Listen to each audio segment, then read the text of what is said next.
आकाश रूपी कमल में और ललाट के अग्रभाग में माया शक्ति विराजमान है। ललाट के मध्य भाग में नाद रूपा पराशक्ति विराजमान है। ललाट के दूसरे भाग नीचे भाग में बिंदुमय शक्ति विराजमान है और बिंदु के बीच में जीवात्मा सूक्ष्म रूप से विराजमान है। श्री सद्गुरु महाराज की जय। अब ये मैंने आप लोग को सुनाया था ईश्वर को प्रणाम कैसे करें, लेकिन फिर भी दोहराने की जरूरत मैं समझता हूँ, इसलिए दोहरा रहा हूँ। ईश्वर को प्रणाम कैसे करें? प्यारे लोगों, आप लोग का कुशल चाहता हूँ, आप लोग ईश्वर भक्त बने।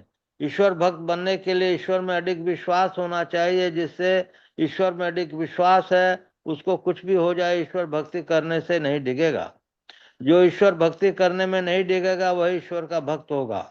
ईश्वर भक्ति करने के लिए पहले ईश्वर को प्रणाम करो। ईश्वर को किधर प्रणाम करो? उत्तर दक्षिण पूर्व पश्चिम जहां भी करो ईश्वर को प्रणाम हो जाएगा।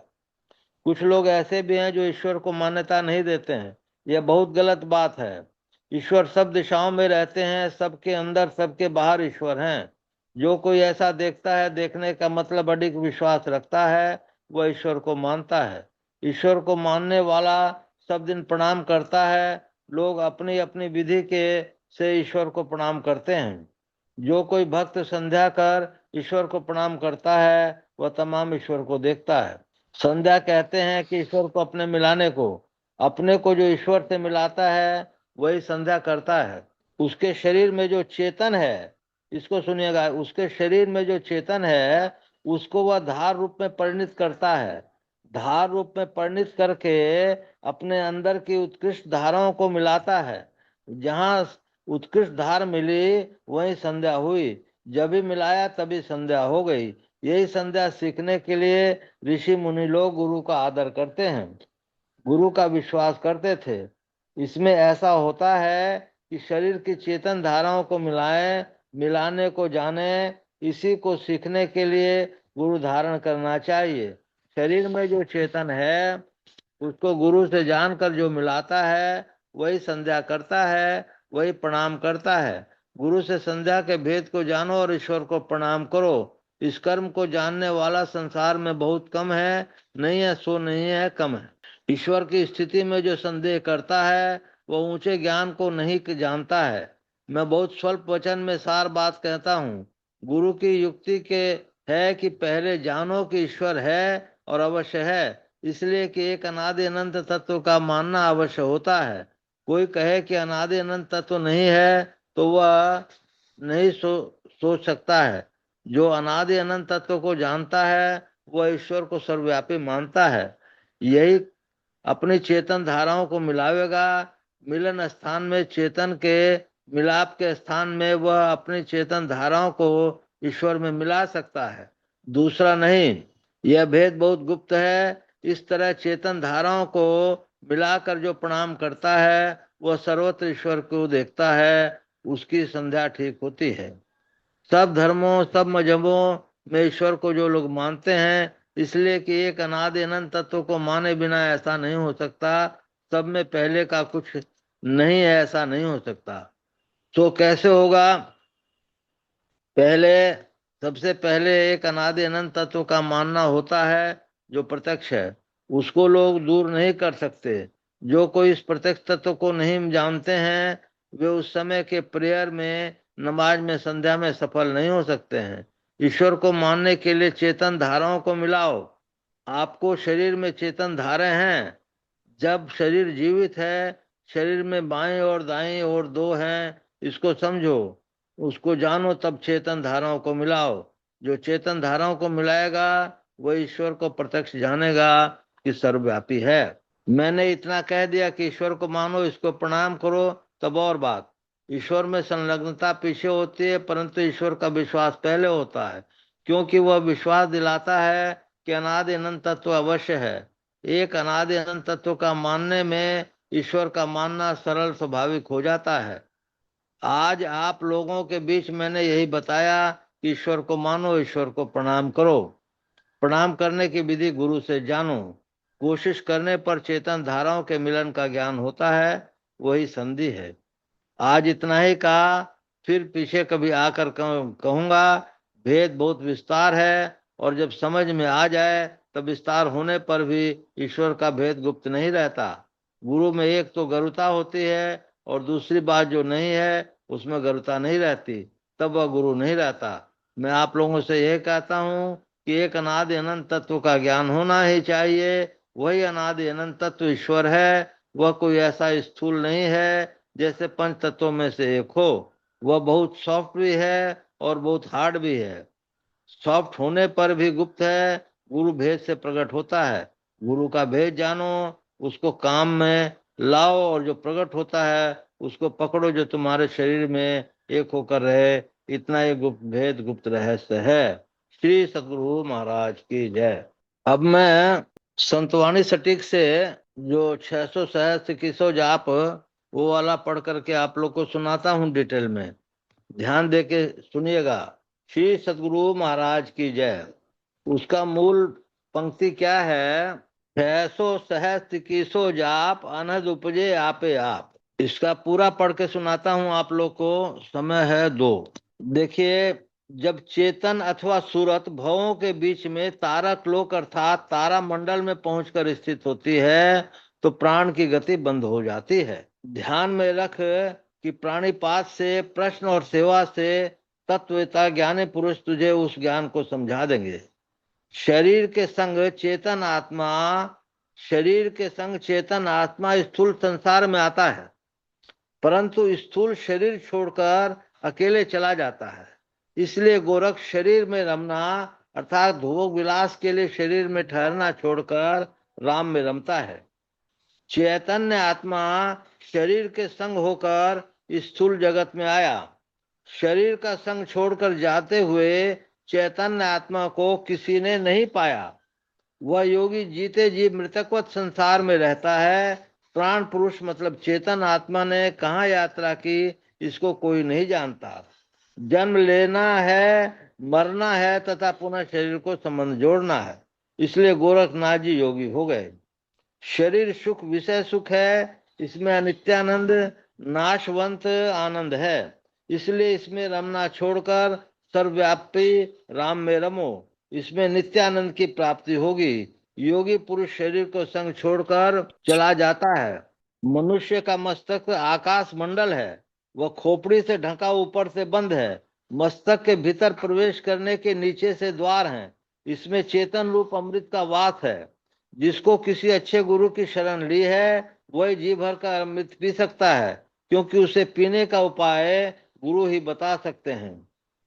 विद्वान गला और सिर को सीधा करके नासिका के आगे दृष्टि रखते हुए भवों के बीच में चंद्रमा के बिंब को देखते हुए नेत्रों से अमृत का पान करें।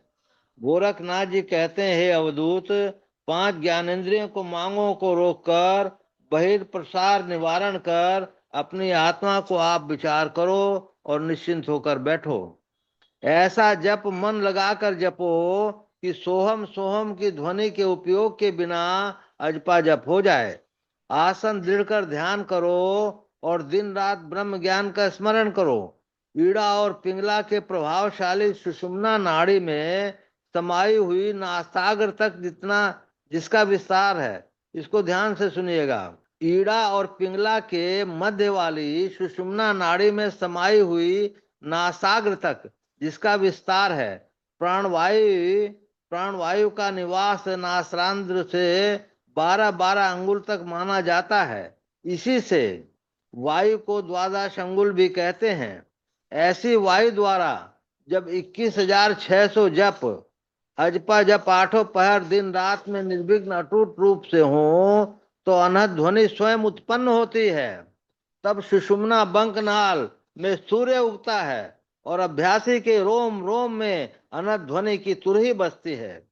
जब सूरत या चैतन्य वृत्ति उलटकर बहिर्मुख से अंतर्मुख हो पिंडस्थ 6 चक्रों से छूटती हुई सहज दल कमल में फिर निवास करती है, तब भंवर गुफा में आत्म ज्योति का प्रकाश होता है। स्वस्थ शरीर में 21,600 श्वास एक दिन एक रात 8 पहर में चलते हैं। प्रति श्वास में अजपा जप करने वाले को वृत्ति स्थूल विषयों को छोड़कर अंतर्मुखी होती है और उसकी अच्छी एकाग्रता प्राप्त होती है। तब वह अनंत नाद को अपने आप सुनने लगता है। अनंत नाद तो सदैव होता ही रहता है, पर वह बहिर्मुख और मन की चंचलता के कारण नहीं सुनाई पड़ता है। नाद श्रवण के अभ्यास को नादानुसंधान, सूरज शब्द योग और निर्गुण नाम भजन या नाम का ध्यान कहते हैं। इस साधन से मन की एकाग्रता को दृढ़ता तथा सूरत चेतन धार की ऊर्ध्व गति होते होते उसकी पहुंच परमात्मा तक हो जाती है, अर्थात अभ्यासी को मोक्ष प्राप्त हो जाता है। उपनिषदों में इसका अच्छा गुणगान है। श्री सद्गुरु महाराज की जय। बोलिए प्रेम से श्री सद्गुरु महाराज की जय। मंगल मूर्ति सतगुरु मिल में सर्वाधार, मंगलमय मंगल करण विनमो बारंबार। धन्य धन्य सद्गुरु सुखद महिमा कही न जाय, जो कछु कहूँ तुमरी कृपा मोते कछु न बसाय।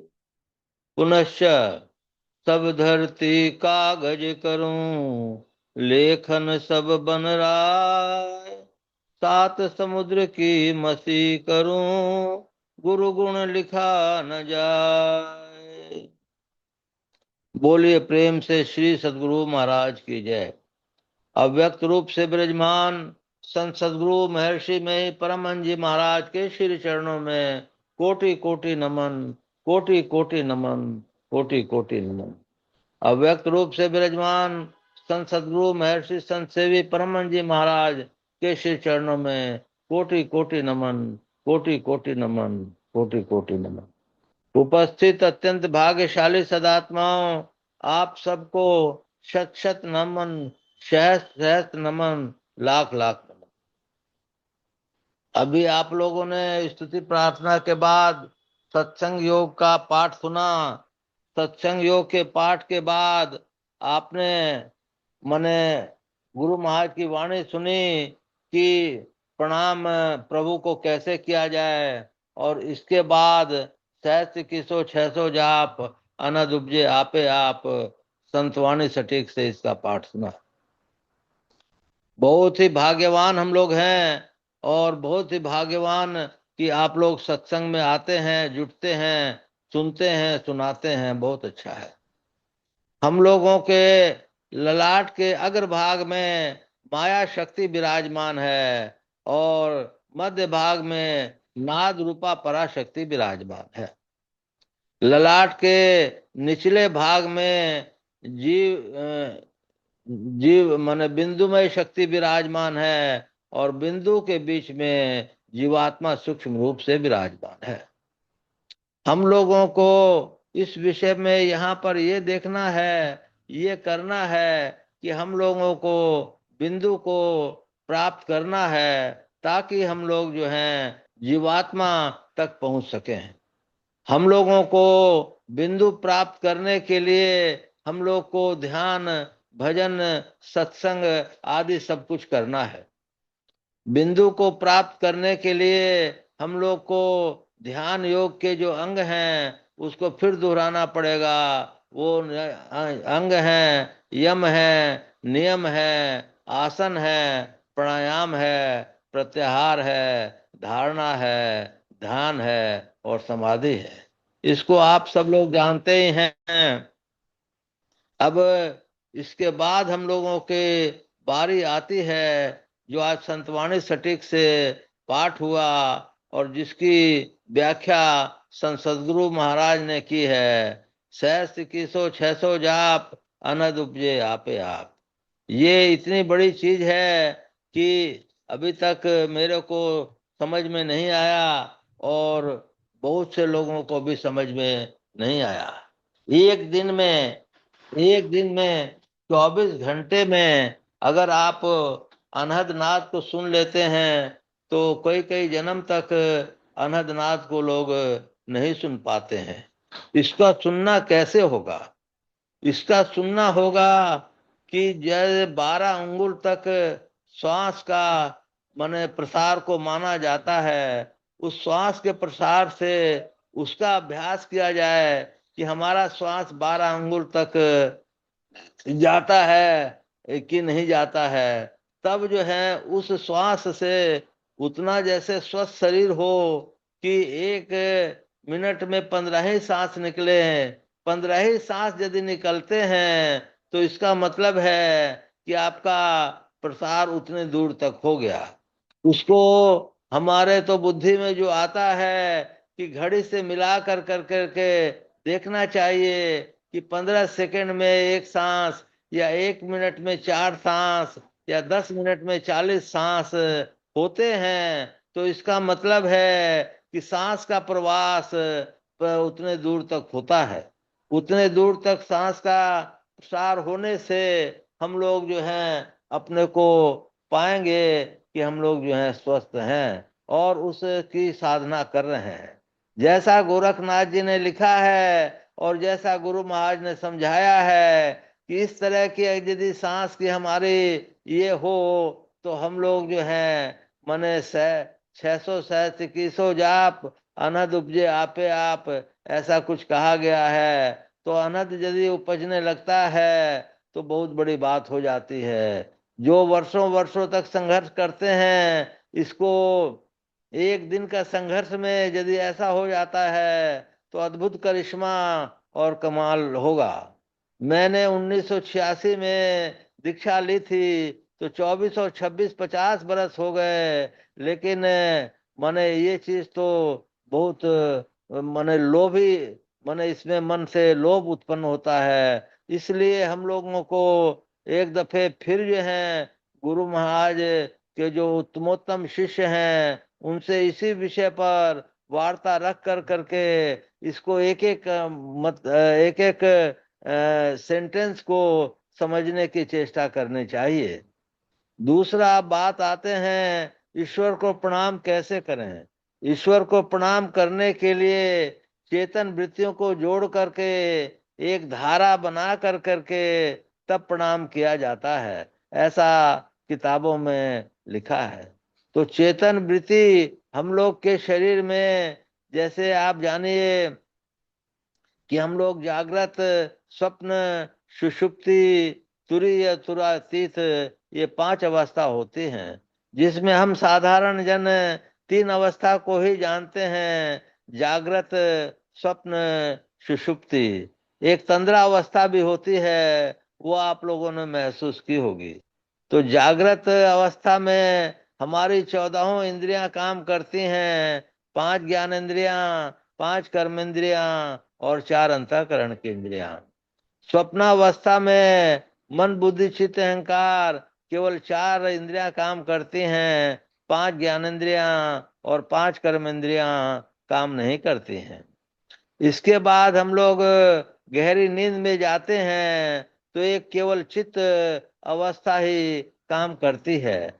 चित्त अवस्था के काम करने से शक्ति एक जगह इकट्ठी होती है और जब हम लोग सवेरे उठते हैं तो बहुत कंफर्ट महसूस करते हैं।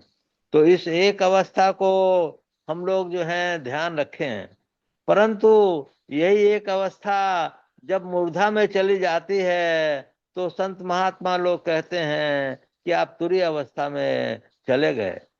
तुरीय अवस्था में जाने का मतलब है कि अगर आप तुरीय में रहते हैं तो आपको जो सोने में आनंद मिलता है, शांत महात्मा लोग कहते हैं उससे बहुत अनेक गुना आनंद तुरीय अवस्था में मिलता है। आपको थकान नहीं होती है, आपका माने कुछ भी तकलीफ नहीं होती है। माने 24 घंटे का काम अगर 1 घंटे भी तुरीय में रह गए तो आपको नींद परेशान नहीं करेगी, ऐसा संत महात्मा लोग कहते हैं।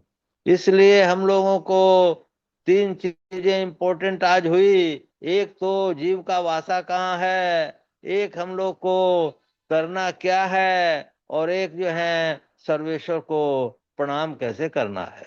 सर्वेश्वर को प्रणाम करने के लिए हम लोग यदि माने चेतन धाराओं को समेट लेते हैं, जिस तरह से हम लोग सुषुप्ति अवस्था में चेतन धारा एक चित्त पर आ जाती है, उसी तरह जब तुरीय में हम लोग चाहते हैं तो चेतन धारा जो है माने मेरी समझ में वो मूर्धा में आ जाती है, और मूर्धा में आने से वो चेतन धारा सिमट जाती है। ऐसा मेरा विश्वास है। मैं इसको पूर्ण प्रूफ के साथ नहीं कह सकता, क्योंकि बाबा लोग जो बात बोलते हैं उसको मैं प्रूफ मानता हूँ। मेरे अंदर में प्रूफ करने की ताकत नहीं है।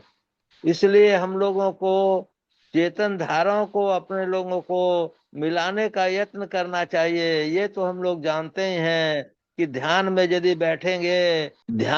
बैठेंगे और ध्यान हो जाता है तो हमारी उस समय माने कितनी चेतन धारा, माने चेतन धारा तो सिमटती है, लेकिन कितने रूप में सिमटती है नहीं कह सकते हैं। तो इसलिए हम लोगों को चेतन धाराओं को समेट कर करके, ईड़ा पिंगला को समेट करके सुखमना में लाना, यही चेतन धारा मेरे को समझ में आती है। इस स्थिति को कर लेने से हम लोग फिर जो है प्रकाश मंडल में जाने की स्थिति आ जाती है। प्रकाश मंडल में जाने से पहले हम लोगों को पांच तत्वों के पांच रंग नजर आते हैं। किसी को एक, किसी को दो, किसी को पांचों नजर आते हैं, ऐसा संतवाणी में कहता है। तब इस प्रकाश मंडल में जाने का बहुत मेहनत करनी पड़ती है। हमारे ख्याल में जो साधक सवेरे सवेरे उठते हैं और मुंह हाथ कुल्ला वगैरह कर कर करके एक नियम से ध्यानाभ्यास में बैठते हैं, उस पर जरूर गुरु की कृपा होगी, और एक न एक दिन जो है वो उस स्थिति में पहुंच जाएंगे कि पांचों तत्वों के पांच रंग नजर आएंगे। फिर वो प्रकाश मंडल में पहुंच जाते हैं। सहज दल कमल में वो पहुंच जाते हैं। सहज दल कमल में आंख बंद कर कर करके आपको तारे नजर आते हैं, तारे जैसे नजर आते हैं, और फिर चंद्रमा भी नजर आता है, ऐसा संत महात्मा लोग कहते हैं। और सहज दल कमल से ही जीव को वहां तक पहुंचता है, उस दुनिया में लौटाया जाता है। उसके कर्मानुसार उसको सुख और दुख भोगने पड़ते हैं। सहज दल कमल के बाद हम लोग को त्रिकुटी मिलती है, जो बहुत ही ऊंची है। चैतन्य रूपी सूर्य बराबर वहां उगा रहता है, और उस सूर्य को देखने से बहुत से कष्ट, क्या लगभग बहुत ही कष्ट नष्ट हो जाते हैं। फिर हम लोग इसको देखने के बाद हम लोग जो है खूब मेहनत करते हैं, दिन रात परिश्रम करते हैं, क्योंकि आपको एक अनुभूति मिल गई, एक चीज मिल गई जो आपको संसार से अलग बनाती है। आप चाहे टाई पहने, चाहे कुर्ता पहने, कुछ भी करें, सीधे रहें, लेकिन इस स्थिति में अगर पहुंच जाते हैं तो आप साधु के अनुरूप ही हो जाते हैं। मैं तो कहूंगा कि बहुत ही अच्छी स्थिति इनकी है। और कई दफे मैं कह चुका हूँ कि जो जो भी चैतन्य रूपी सूर्य के दर्शन कर लिए हैं उनको मेरा कोटि कोटि प्रणाम है। धन्य है वे लोग जो संत मत में ज्वाइन के और इस सूर्य रूपी, चैतन्य रूपी सूर्य को दर्शन कर लिए हैं। चैतन्य रूपी सूर्य को दर्शन करने के बाद फिर जो है फिर अनहद नाद मिलता है। अनहद नाद में मिलने से पहले उनका कर्म मंडल नाश को प्राप्त हो जाता है, और कर्म मंडल जब नाश को प्राप्त हो जाता है तब हमको जीवन मरण से मुक्ति लगभग मिल जाती है। परंतु अभी एक दो स्टेप और बाकी है। एक दो स्टेप क्या बाकी है कि अनहद नाद के बाद हमको अनाहत नाद में जाना होता है। अनाहत नाद में जाने जाने के लिए हम लोग को वर्षों संघर्ष करना पड़ता है। एक जन्म दो जन्म भी संघर्ष करना पड़ जाता है, लेकिन फिर जो है हम लोगों को कम से कम बहुत अच्छे, अगर माने अच्छे स्थिति में पहुंच जाते हैं। अब इतनी चीजों को करने के लिए अब शुरू से आइए हम लोग को क्या करना है। पहले हमारा दृढ़ विश्वास होना चाहिए सर्वेश्वर पर, और उतना ही दृढ़ विश्वास होना चाहिए संत सदगुरु पर। संत सदगुरु उसी को कहते हैं जो जीवन काल में जिन्होंने सर्वेश्वर को देख लिया, तो उन्हीं को संत सदगुरु कहलाया जाता है। तो संत सदगुरु के हमारे दृढ़ आस्था हो, सर्वेश्वर पर दृढ़ विश्वास हो, और हम लोग ये मन में ठान लें जो कुछ करेगा सर्वेश्वर ही करेगा। आत्मा अमर है। आत्मा न अग्नि से जलाई जा सकती है, न पानी से भिगोई जा सकती है, न कोई भी तत्व आत्मा का प्रसार को कुछ नहीं कर सकता। एक दफे की बात है, इंद्र भगवान राक्षसों से युद्ध जीत कर करके आए तो वो लोग बहुत खुशी मना रहे थे। तो आत्म तत्व वहां इंद्र भगवान के दरबार में आया, तो इंद्र भगवान ने उनको भेजा किसी पवन दूत को कि भाई देखो कौन है। पवन दूत आए तो बोले आप कौन है? बोले पवन दूत, पवन का देवता हूँ। ठीक है। इसी के बाद उन्होंने आत्म तत्व ने एक तिनका उठा करके फेंक दिया। बोला कि आप इसको फेंक सकते हैं, उड़ा सकते हैं? बोले हो क्या नहीं उड़ा सकते हैं। तो उसने पूरी जोर लगा ली लेकिन तिनका नहीं उड़ा। फिर अग्नि तत्व आए। अग्नि तत्व से बोले कि आप जला सकते हैं, उन्हें पूरा जोर लगाया, बोले नहीं जला पाया। इसी तरह एक एक देवता आते रहे। अंत में इंद्र आने को हुए तो वो जो है वह चले गए, इसलिए कि उनकी बेइज्जती न हो। मेरा इस बात से कहने का मतलब अंदर तक ये है कि जब तक इस शरीर में आत्मा है तभी तक आप कुछ भी काम कर सकते हैं। आत्मा नहीं है तो आप सोच भी नहीं सकते हैं, कुछ भी नहीं कर सकते हैं। इसलिए आत्म तत्व ही सारे चीजों का मालिक है, वही क्षेत्रज्ञ है। और जो 31 तत्व हैं वो क्षेत्र हैं, और वो क्षेत्रज्ञ है। तो हम लोगों को क्षेत्रज्ञ को पहचानना है। क्षेत्रज्ञ को पहचानने के लिए हम लोगों को अपना खान पान शुद्ध करना पड़ेगा। हम लोगों को देखिए जरा सा भी अगर गंदगी उस खान पान में आ गई तो आपके संस्कार बिगड़ जाएंगे। संस्कार बिगड़ जाने से कर्म बिगड़ जाएंगे। तुलसी यह तन खेत है, मन वचन कर्म किसान। ये हम लोग को जानना चाहिए, गूढ़ता से चलना चाहिए।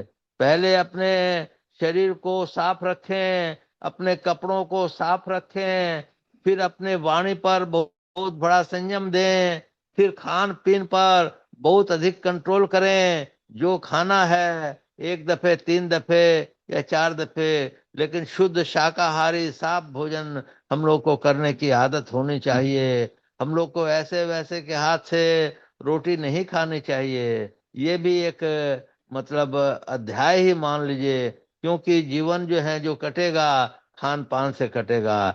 जैसा खाए अन्न वैसा होए मन, जैसा पिए पानी वैसे होए वाणी। तो इसको भी ध्यान रखना पड़ेगा। इसका ये मतलब नहीं है कि बाहर सांसारिक कामों को आप छोड़ दें।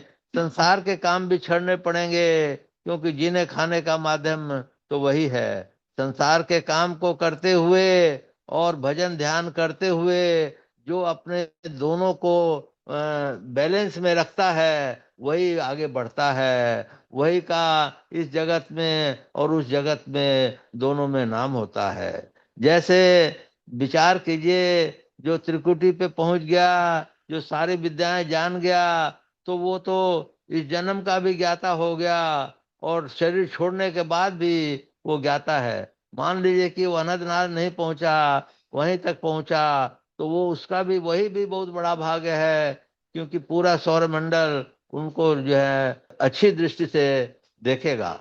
तो हम लोगों को इस जगत में भी लाभ हुआ, उस जगत में भी लाभ हुआ। गुरु महाराज बोलते थे कि ये जो संसार है ये तो एक कागज का लिफाफा है, इसके लिए कुछ करना नहीं है, ये तो अपने आप मिलेगा। परंतु भजन ध्यान जो है करने के लिए मनुष्य शरीर मिला है, उसको हम लोगों को किसी हालत में नहीं गंवाना चाहिए।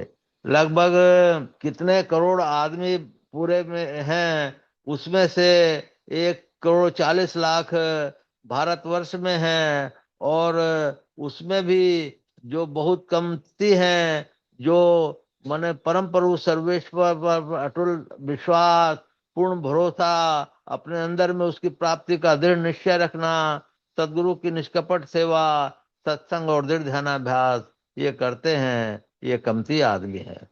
तो आप सोचिए कि हम लोगों को जो मनुष्य जन्म मिला है बहुत भारी भाग्य से, और हम लोग को ईश्वर ने कभी कृपा कर कर करके दी है। तो यदि हम ईश्वर का नमन नहीं करते हैं मन से, तो हम लोग जो हैं क्या कहलाएंगे, अपने लोग सोच सकते हैं। इसी तरह जिस गुरु ने हम लोग को सर्वेश्वर का रास्ता दिखाया है, राह बताई है, भेद बताया है, उनको भी हम पूरी श्रद्धा से यदि नमन नहीं करते रहते हैं, तो हमारा क्या हाल होगा, ये अपना सोच सकते हैं। इसी तरह से हम लोग को अगले जन्म के लिए तैयारी करनी है। उसको एक एक दिन एक एक ये मैं तो अपना बहुत समय बर्बाद करता हूँ, लेकिन आप लोगों से इच्छा, कामना, गुजारिश करता हूँ कि अपने समय को भगवत भजन में लगाइए, ताकि आप लोग यहाँ भी और वहाँ भी सुख पूर्वक जिंदगी बिता सकें।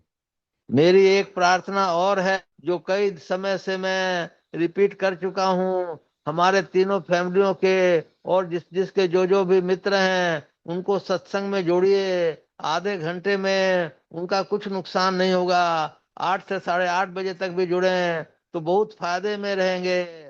उनको जो है इतनी दौलत, इतना मने अंदर का ज्ञान मिलेगा कि हम नहीं कह सकते हैं। इसलिए उनको भी रिक्वेस्ट कीजिए कि भाई आप लोग भी जुड़िए। इस सत्संग में लाभ बहुत है। तुरंत मिलावे गुरु से, मूर्ख जन कोई सार न जाने, सत्संग में अमृत बरसे। तो इसी तरह से हम लोगों को सत्संग में जुटे रहना चाहिए।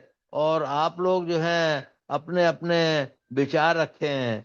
हम एक प्रपोजल रख रहे हैं, वो ये है कि रविवार को, हर एक रविवार को एक आध्यात्मिक जिज्ञासा के समाधान रखने जा रहे हैं। बाबा को निवेदन करेंगे कि वो आए रविवार को कम से कम, जरूर से जरूर, और जिसकी जो जिज्ञासा हो उसको समाधान करें।